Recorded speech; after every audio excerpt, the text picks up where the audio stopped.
শীতের আরো কিছুদিন বাকি আছে। মামার শিবিরটা সামনেই, আর সেটা একটা নিরাপদ জায়গা। শীতের সময়টা ভালোই কাটবে। এখানে তোমার চিন্তার কোনো কারণ নেই।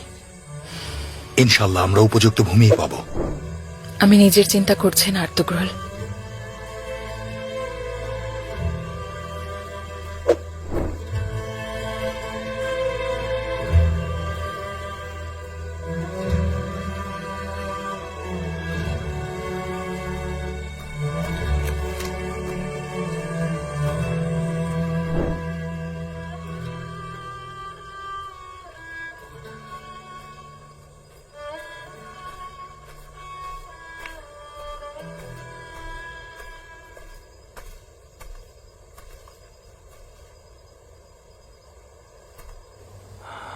তাহলে কার চিন্তা করছো?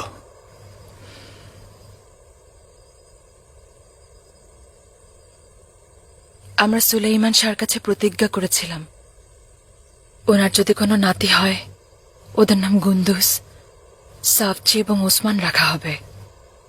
নিশ্চয়ই হবে ইনশাল্লাহ। শিবিরে আমাদের ছেলেমেয়েরা সব আনন্দ নিয়েই আসবে। যা বলেছিলাম আমি নিজের জন্য ভাবছি না। তাহলে তুমি কার কথা ভাবছো আমার হরিণী? গুন্দুসের কথা ভাবছি।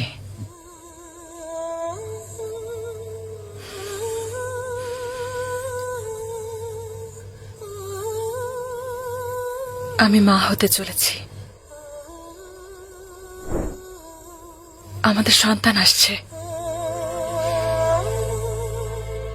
আমার স্বপ্ন সত্যি হলে আমাদের ছেলে হবে।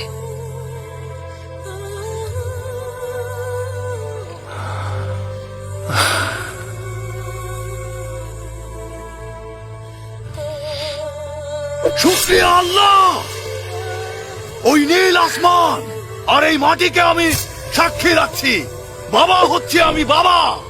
আপনি শান্ত হন না, কি করছেন? কিভাবে শান্ত হব আমার হরিণী? শিবিরের সবাই এটাই শোনার অপেক্ষায় ছিল। যদি সুলাইমান শাহ আজ এখানে থাকতে পারতেন, তিনিও খুব খুশি হতেন।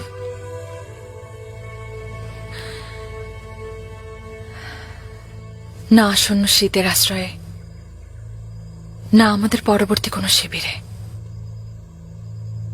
আপনার সন্তান যেন কখনো আপনাকে হারিয়ে না কাঁদে আর্তুগ্রল। আল্লাহ আমাদের ভাগ্যে কি লিখে রেখেছেন জানি না, কিন্তু যতদিন আমি বাঁচব ততদিন আমার সন্তান এবং তোমাকে একটুও কষ্ট পেতে দেব না হালিমা সুলতান। আল্লাহ যেন আপনাকে আমার পাশে রাখেন।